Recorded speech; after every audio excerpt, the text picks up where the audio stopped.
السلام عليكم ورحمة الله وبركاته.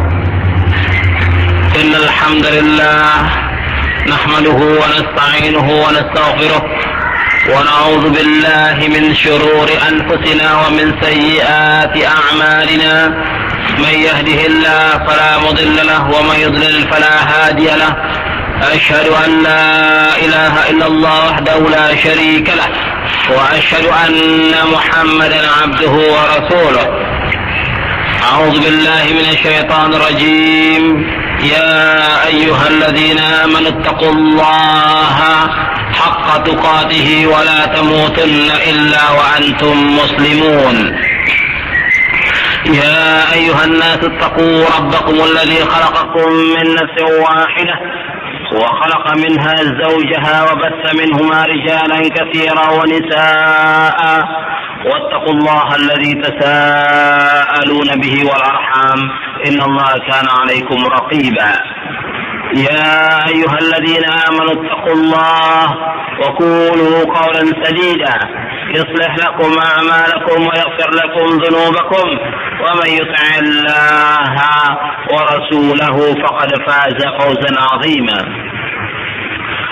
أما بعد فإن أصدق الحديث كتاب الله وخير الحديث هدي محمد صلى الله عليه وسلم وشر الأمور محدثاتها وكل محدثة بدعة وكل بدعة ضلالة وكل ضلالة في النار. Bapak dan saudara-saudara yang dimuliakan oleh Allah, pada hari ini kita akan membahas satu hadis Rasulullah sallallahu alaihi wasallam yang berkenaan dengan pertanyaan di padang mahsyar. Masalah ini saya sampaikan karena banyak sekali di antara umat Islam ini yang belum tahu tentang beberapa pertanyaan yang akan ditanyakan oleh Allah kelak pada hari kiamat. Masalah ini saya sampaikan agar kita berhati-hati bahwasanya setiap orang dari kaum muslimin atau dari umat Islam atau dari semua manusia ini akan ditanyakan oleh Allah SWT. Setiap manusia akan ditanyakan oleh Allah tentang apa yang dilakukan di dunia ini. Jadi kehidupan dunia adalah merupakan kehidupan yang fana dan akan berakhir. Yang setelah itu akan ada kehidupan lain, yaitu manusia akan dibangkitkan lagi dari kuburnya dan akan dikumpulkan di padang mahsyar dan ditanyakan tentang perbuatan-perbuatan yang mereka lakukan di dunia ini. Di antara yang ditanyakan oleh Allah pada hari kiamat nanti adalah berkenaan tentang 4 perkara. Hadisnya dari Abi Barzah Al-Aslami, an Abi Barzah Al-Aslami qala qala Rasulullah sallallahu alaihi wasallam la tazulu qadama 'abdin hatta yus'ala 'an umrihi fima afnah wa 'an ilmihi fima fa'ala wa 'an malihi min ayna iktasabah wa fima anfaqah wa 'an jismihi fima ablah. Rawahu at-Tirmidzi والدارمي وأبو يعلى وقال الترمذي هذا حديث حسن صحيح. Artinya dari Abi Barzah Al-Aslami, ia berkata, telah bersabda Rasulullah sallallahu alaihi wasallam, la tazulu, tidaklah bergeser, qadama, kedua kaki, abdin, seorang hamba, hatta, sehingga yus'ala, ditanyakan, an umrihi, tentang umurnya, fima afna, untuk apa ia habiskan, wa an ilmihi fima fa'ala, dan tentang ilmunya, untuk apa dia amalkan ilmu itu, wa an malihi, dan tentang hartanya, min aina iktasabah, dari mana dia peroleh harta itu, wa fima anfaqah, dan kemana dia infakkan, dia habiskan harta itu. Wa an jismihi fima ablah, dan tentang jasadnya, tubuhnya, capek dan lelah letihnya untuk apa. Hadis ini diriwayatkan oleh Tirmizi, Darimi, dan Abu Ya'la. Hadis ini diriwayatkan oleh Tirmizi di nomor 2532 atau dalam kitab Tuhfatul Ahwazi di juz yang ke-7 halaman 101. Diriwayatkan juga oleh Imam Ad-Darimi di juz yang pertama halaman 135 dan diriwayatkan oleh Abu Ya'la. Hadis ini dikatakan oleh Tirmizi, derajat hadis ini adalah hadisun hasanun sahih. Derajat hadis ini adalah hasan sahih. Sebelum saya bicarakan tentang sanad hadis ini, saya ulangi dulu terjemahannya agar kita paham tentang isi dari hadis ini. Saya ulangi lagi terjemahannya. An Abi Barza Al-Aslami, dari Abi Barza Al-Aslami. Abi Barza ini seorang sahabat Nabi yang bernama Nadlah bin Ubaid. Namanya Nadlah bin Ubaid. Dia sahabiyun masyhur. Dia masuk Islam qabla al-fath, sebelum terjadi fath, dan dia ikut berperang dengan 7 peperangan, dan beliau wafat di Khurasan tahun 65 Hijriyah. Kata Nadlah bin Ubaid, Abi Barza Al-Aslami, dia berkata, telah bersabda Rasulullah SAW, tidaklah bergeser kedua kaki seorang hamba sehingga ditanyakan tentang umurnya, untuk apa ia habiskan ilmunya, untuk apa diamalkan hartanya, dari mana dia peroleh harta itu, dan kemana ia habiskan, dan tentang jasadnya, capek dan lelah letihnya untuk apa. Dalam hadis ini kata-kata la tazul, tidak bergeser. Tidak bergeser artinya seorang akan tetap berada di padang mahsyar sampai Allah tanyakan nanti tentang beberapa perkara ini. Qadama abdin, kedua kaki seorang hamba, hatta artinya sehingga, yus'ala ditanyakan an umrihi, tentang umurnya, fima afna, untuk apa dia habiskan ilmunya, wa an ilmihi fima fa'ala, ilmunya untuk apa diamalkan, wa an malihi min aina iktasabahu wa fima anfaqahu, hartanya dari mana dia peroleh harta itu dan kemana ia habiskan, wa an jismihi fima ablah, wa an jismihi fima ablahu, dan tentang jasadnya, tubuhnya, untuk apa dia. Bala ini arti asalnya artinya usang. Jadi bala, ya beli bala artinya usang, artinya baju itu usang. Tetapi maksudnya di sini capek. Jadi badannya itu, tubuhnya itu capek, lelah dan letihnya untuk apa dia? Jadi selama hidup dia ini capek, lelah dan letih untuk apa? Itu makna dari hadis ini. Nah, sekarang kita bicarakan tentang derajat dari hadis ini.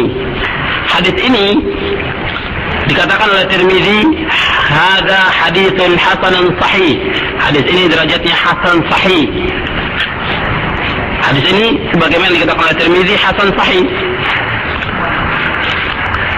Hadis ini juga disahihkan oleh Syekh Muhammad Nasiruddin Al-Albani dalam kitabnya Silsilah Ahadits As-Sahihah di juz yang kedua nomor 946.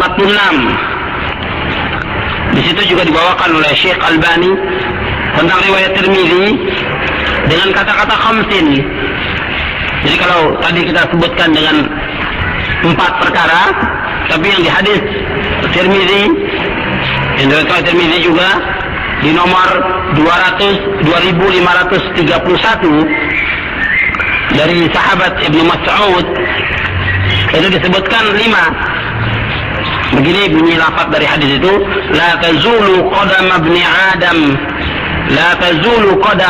Adam يوم القيامة من عند ربه حتى يسأل عن 5 عن عمره فيما أفناه وعن شبابه فيما أبلاه وعن ماله من أين اكتسبه وفيما أنفقه وماذا عمل فيما علم. قال الترمذي هذا حديث غريب. Artinya dari Ibnu Umar, dari Ibnu Mas'ud, dari Nabi sallallahu alaihi wasallam, ia berkata, beliau bersabda, tidaklah bergeser kedua kaki seorang anak Adam pada hari kiamat dari sisi Rabbnya sehingga ditanyakan tentang 5.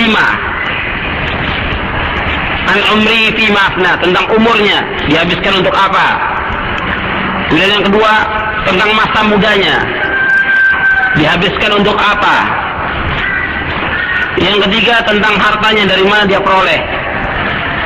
Yang keempat, kemana harta itu dihabiskan.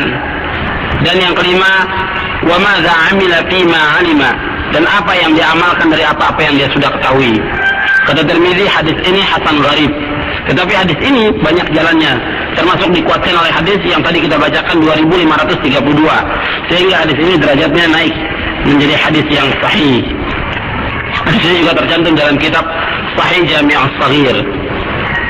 Di dalam hadis yang diriwayatkan oleh Ibnu Mas'ud ini, diriwayatkan oleh Tirmidzi, diriwayatkan juga oleh Abu Ya'la, diriwayatkan juga oleh Tabrani dalam Mu'jam Kabir dan Mu'jam As-Saghir, diriwayatkan juga oleh Al-Khatib, diriwayatkan juga oleh Ibnu Asakir dalam kitabnya Tarikh Ad-Dimashq. Yang tadi saya bacakan ini, yang diriwayatkan dari Ibnu Mas'ud, diriwayatkan oleh mereka. Nah, yang saya sampaikan sekarang ini yaitu hadis yang diriwayatkan dari Abi Barzah Al-Aslami yang tercantum dalam Tirmidzi di nomor 2532. Karena di sini kita lebih mutmain, lebih tenang dengan perkataan Tirmidzi, hadza haditsun hasanun sahih, yang sudah jelas juga disahihkan oleh Syekh Albani dan disesuaikan juga oleh para ulama yang lainnya. Nah, pada intinya sama saja. Cuma di sini dalam masalah harta dibagi 2, dari mana diperoleh, kemudian kemana dihabiskan. Tapi kalau yang hadis Abi Barzah ini jadi 1. Jadi yang ketiga, pertanyaan yang ketiga itu tentang hartanya, dari mana diperoleh harta itu dan kemana dihabiskan. Jadi pada hakikatnya sama saja isi dari hadis ini, kedua hadis ini sama saja. Itu tentang masalah derajat hadis ini. Nah, sekarang kita akan bicarakan tentang isi dari hadis ini. Isi dari hadis ini, kata-kata la tazulu qadama 'abdin, tidaklah bergeser kedua kaki seorang hamba, karena nanti pada hari kiamat semua manusia itu akan dikumpulkan di mauqif, di padang mahsyar. Dia tidak bisa bergeser menuju surga atau neraka kecuali sesudah ditanyakan oleh Allah SWT. Yang akan ditanyakan di sini tentang masalah umur, tentang masalah umurnya. Nah, kata-kata ditanyakan di sini tidak berarti beberapa pertanyaan itu atau beberapa pertanyaan yang lain tidak ada. Karena ada beberapa hadis yang lain yang menerangkan tentang beberapa pertanyaan yang pertama akan ditanyakan. Seperti hadis yang sudah ma'ruf dan sudah kita kenal, yaitu yang pertama nanti ditanyakan adalah masalah salat. Bagaimana sabda Rasulullah SAW, "Awwalu ma yuhasabu bihi al-'abdu yawm al-qiyamati as-salah. Idza saluhat saluha sa'iru 'amalihi, wa idza fasadat fasada sa'iru 'amalihi." Atau kama qala Rasul. Rawahu Abu Daud wa Diya al-Maqdisi fi al-Mukhtarah wa Sahih al-Albani fi Sahih Jami' As-Saghir. Rasulullah bersabda, yang pertama nanti ditanyakan di hari kiamat tentang amalan seorang hamba ini, yaitu masalah salat. Apabila salat ini baik, maka seluruh amalnya baik. Apabila salat ini buruk, maka seluruh amalnya buruk. Ini pertanyaan yang pertama. Jadi perkataan ditanyakan tentang 4 perkara bukan berarti menafikan tentang pertanyaan-pertanyaan yang lain. Jadi kalau Nabi menyebutkan tentang 4 perkara yang ditanyakan, bukan berarti pertanyaan-pertanyaan yang lain tidak ada. Tetap ada pertanyaan yang lain itu. Dengan tentunya kita melihat hadis-hadis yang sahih yang menerangkan tentang masalah itu.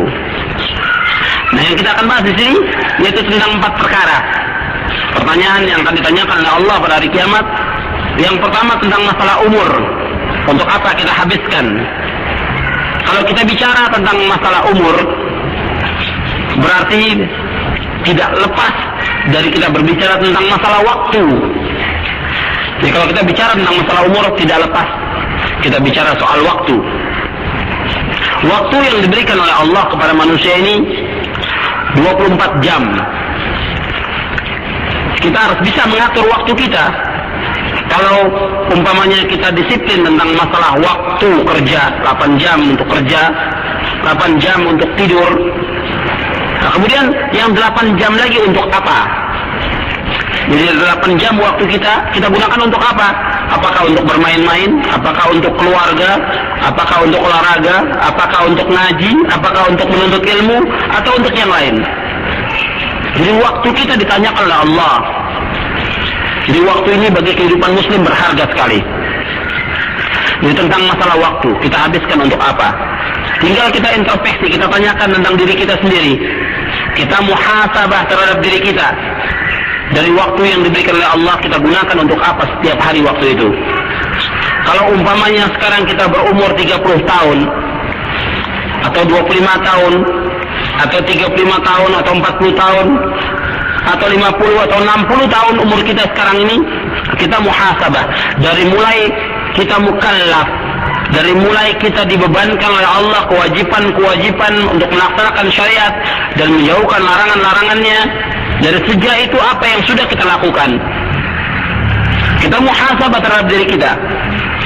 Dari umpamanya umur balik kita balik umur 15 tahun umpamanya.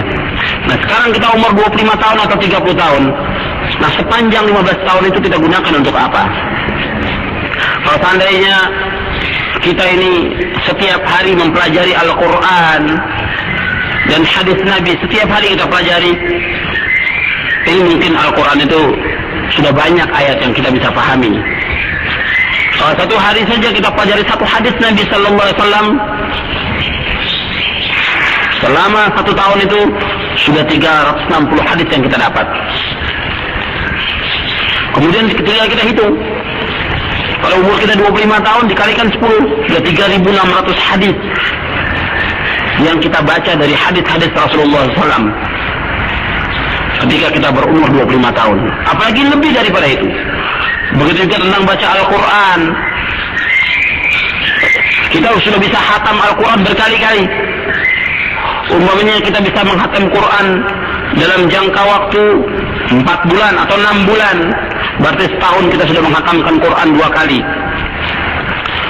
Kalau umur kita 25 tahun, berarti mulai dari mukallaf kita baca Al-Quran sampai umur 25 itu sudah 10 tahun. 10 tahun ini berarti sudah 20 kali kita khatam Al-Quran. Kalau setahun 2 kali, berarti 10 tahun 20 kali sudah kita khatam Al-Quran. Apalagi terus kemudian membaca isinya dari Al-Quran ini. Nah, tinggal kita bisa tidak kita atur waktu kita. Dan banyak pengetahuan-pengetahuan Islam yang kita ketahui. Dari mulai soal-soal ma'rifatullah, mengenal Allah, dari soal bertauhid, mempelajari tentang masalah tauhid, masalah akidah, kemudian mengenal Nabi kita Muhammad SAW, sirah Nabi, kemudian mempelajari tentang arkanul Islam, rukun-rukun Islam, menurut Al-Quran dan hadis-hadis Nabi yang sahih. Niscaya kita sudah banyak memahami dari Islam ini. Tetapi sayang, manusia ini banyak tertipu, sehingga dia tidak menggunakan waktunya secara baik, tidak menggunakan waktunya secara optimal untuk berbuat kebaikan. Terlalu banyak santai, terlalu banyak hal yang sia-sia yang dikerjakan oleh manusia ini. Nabi Muhammad Sallallahu Alaihi Wasallam bersabda dalam satu hadisnya, yang diriwayatkan oleh Imam Bukhari, Rasulullah bersabda, "Ni'matani maghbunun fihima katsirun minan nas, as-sihhat wal farag." Rawahul Bukhari. Dan Nabi sallallahu alaihi wasallam, ada dua nikmat yang banyak manusia tertipu dengan dua nikmat itu. As-sihhat wal farag, yaitu waktu sehat dan waktu luang. Ketika dia sehat dan waktu luang. Hadis ini sahih diriwayatkan oleh Imam Bukhari. Rasulullah SAW menerangkan bahwa manusia banyak yang tertipu. Di saat dia sehat, bukannya dia banyak beribadah kepada Allah, bukan banyak dia membaca Al-Quran, bukan banyak dia menuntut ilmu, tetapi dia mengerjakan yang lain di saat dia sehat. Atau di saat ada waktu yang luang, banyak manfaat yang bisa kita isi dari waktu luang itu. Kita isi untuk baca buku yang bermanfaat, Al-Quran, hadis-hadis, atau buku-buku Islam yang lain yang banyak sekali. Atau kita isi dengan zikir-zikir, kita isi dengan ibadah-ibadah yang sunnah, seperti di saat pagi, ketika matahari sudah tinggi, matahari sudah terbit, sudah tinggi, itu bisa kita manfaatkan untuk salat duha. Setelah itu kita baca Al-Quran sedikit. Dan bagi ibu-ibu yang belum pergi ke pasar, bisa manfaatkan untuk itu.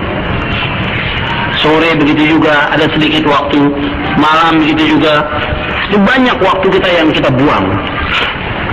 Banyak waktu yang dibuang oleh umat Islam untuk perbuatan yang sia-sia. Nah, ini harus kita perhatikan bahwa waktu ini berharga sekali. Dalam Al-Quran Allah berfirman, insyaallah semua kita sudah hafal ayat itu, wal asr innal insana lafi khusr illa alladhina amanu wa 'amilus shalihat wa tawasaw bil haqq wa tawasaw bis sabr. Dan surah Al-Asr Allah mengatakan wal asr, demi waktu asar, ada mengartikan demi masa, demi waktu. Innal insana lafi khusr, sesungguhnya manusia ini dalam kerugian. Rugi manusia ini. Illal ladzina amanu, kecuali orang-orang yang beriman dan beramal saleh. Iman dan amal saleh tidak bisa dilepaskan. Iman dan amal saleh. Jadi orang yang beriman dia harus berusaha untuk beramal saleh. Bukan sekedar pengakuan. Karena di antara makna iman yaitu dia harus tasdiq bil arkan, dia benarkan dengan perbuatan, dengan anggota tubuhnya, dengan amal saleh. Setelah itu wa tawasaw bil haqq wa tawasaw bis sabr. Dia saling menasihati dalam kebenaran dan saling menasihati dalam kesabaran. Jadi waktu ini perhatikan, Bapak, Ibu-ibu dan saudara sekalian, perhatikan masalah waktu. Masalah waktu ini penting sekali. Jangan sampai satu hari itu ada waktu yang terlewat sehingga kita tidak manfaatkan untuk hal-hal yang bermanfaat lil Islam wal muslimin. Di dalam perjalanan para sahabat radhiyallahu alaihim ajma'in, kemudian perjalanan para tabi'in, mereka menggunakan waktu luar biasa. Betul-betul dimanfaatkan waktunya. Maka tidak heran kalau mereka itu hafal 100.000 hadis, mereka hafal Al-Quran, mereka setiap sepekan sekali khatam Al-Quran, karena betul-betul mereka manfaatkan waktu itu. Tidak ada waktu yang mereka gunakan untuk yang sia-sia. Betul-betul dimanfaatkan waktu itu. Nah, kita begitu juga. Waktu ini banyak sekali yang harus kita manfaatkan, kita gunakan untuk perbuatan baik. Buku-buku yang bermanfaat banyak. Jangan kita habiskan untuk jalan-jalan, untuk yang sia-sia, untuk nonton TV, untuk nonton video yang berjam-jam, yang kadang-kadang tidak ada manfaatnya. Bahkan banyak diantaranya yang sudah jelas melanggar secara fitrah, secara akal. Kita juga banyak yang melanggar. Menurut kaum muslimin, kalau kita sebagai muslim, kita sudah bisa melihat acara-acara itu banyak yang sudah melanggar dari syariat Islam. Kita bisa tanyakan kepada fitrah kita. Kita bisa tanyakan kepada akal kita sendiri. Baik atau tidak? Manfaat atau tidak? Banyak sekali yang tidak manfaat. Kita nilai dari itu dulu. Nanti setelah itu baru kita nilai dengan syariat. Bagaimana menurut syariat tentang masalah itu. Tapi kita nilai dengan fitrah kita. Kita tanyakan hati kita, banyak hal-hal yang tidak bermanfaat. Nah, cuma kita karena kesibukan demi kesibukan, kita anggap bahwasanya menonton TV dan video itu sebagai hiburan. Itu kita anggap sebagai hiburan. Padahal kalau kita mau tenang, bukan tambah tenang kita nonton itu, bukan tambah tenang, bukan tambah sejuk hati kita. Tapi kalau kita mau sejuk hati kita, mau tenang hati kita, ya banyak kita datang ke masjid, kita laksanakan salat. Karena Rasulullah sallallahu alaihi wasallam bersabda, "Wa ju'ilat qurratu 'aini fis shalah." Rawahu Ahmad bi isnadin sahih. Kata Rasulullah, dijadikan ketentraman dan ketenangan hatiku dalam salat. Jadi sejuk hati ini, tenang hati ini kalau sudah salat. Nah, itu kita manfaatkan. Jadi bukannya kita nonton atau berjalan-jalan, yang kadang-kadang itu setiap hari, setiap pekan kita punya acara yang seperti itu. Jadi banyak yang terbuang waktu kita. Cobalah Bapak, ibu-ibu dan saudara-saudara pikirkan tentang masalah ini. Jadi waktu kita yang sudah puluhan tahun ini, apa yang sudah kita baca dari Al-Quran? Berapa yang sudah kita hafal dari isi Al-Quran ini? Berapa yang sudah kita pahami dari Al-Quran ini? Dan dari yang sudah kita pahami, berapa yang sudah kita amalkan? Dan dari yang kita amalkan, sudah berapa yang ikhlas? Ya, kita pertanyakan. Jangan kita cuma itu-itu saja tentang hafalan Quran, bacaan buku kita tidak ada perubahan. Sedangkan dalam masalah pengetahuan kita ingin meningkat, tapi dalam masalah ini kita tidak mau meningkat. Jadi yang pertama itu yang ditanyakan oleh Allah tentang masalah umur, tentang masalah waktu. Jadi jangan sampai kita ini menyia-nyiakan waktu kita. Dan umat Islam selalu mereka berusaha meninggalkan perbuatan yang sia-sia. Seperti disebutkan di dalam Al-Quran, di dalam surah Al-Mu'minun, surah yang ke-23. Allah berfirman, "Qad aflahal mu'minun alladzina hum fi salatihim khashi'un walladzina hum 'anil lagwi mu'ridun." Berbahagia, pasti menang orang-orang yang beriman itu, yaitu orang-orang yang khusyuk dalam salatnya, orang-orang yang menjauhkan perkara-perkara yang lagwi, menjauhkan perkara-perkara yang lagwi, perkara yang sia-sia. Jadi mereka meninggalkan perkara yang sia-sia, perkara yang tidak bermanfaat. Mu'rid, dia berpaling dari setiap perkara yang sia-sia. Dan di dalam hadis yang diriwayatkan oleh Imam Tirmidzi dengan sanad yang hasan, Rasulullah bersabda, "Min husni islamil mar'i tarkuhu ma la ya'ni." Di antara kebaikan Islam seseorang itu meninggalkan apa-apa yang tidak bermanfaat. Jadi apa-apa yang tidak bermanfaat bagi kita, kita tinggalkan. Dari mulai omongan, perbuatan, atau pekerjaan, usaha-usaha kita yang tidak bermanfaat kita tinggalkan. Kita usahakan mengerjakan pekerjaan-pekerjaan yang bermanfaat. Ya, dari waktu kita atur itu. Dari yang 24 jam kita mesti atur, mesti bisa kita mengatur waktu. Kalau kita mengatur jadwal kerja, jadwal rapat, janji dengan orang kita bisa tepat. Kenapa kita janji dengan Allah kita tidak bisa tepat? Kenapa kita untuk mengerjakan yang bermanfaat tidak bisa kita tepati waktu kita? Kenapa tidak bisa kita atur waktu kita untuk keluarga juga kita bagi? Untuk baca Al-Quran bersama.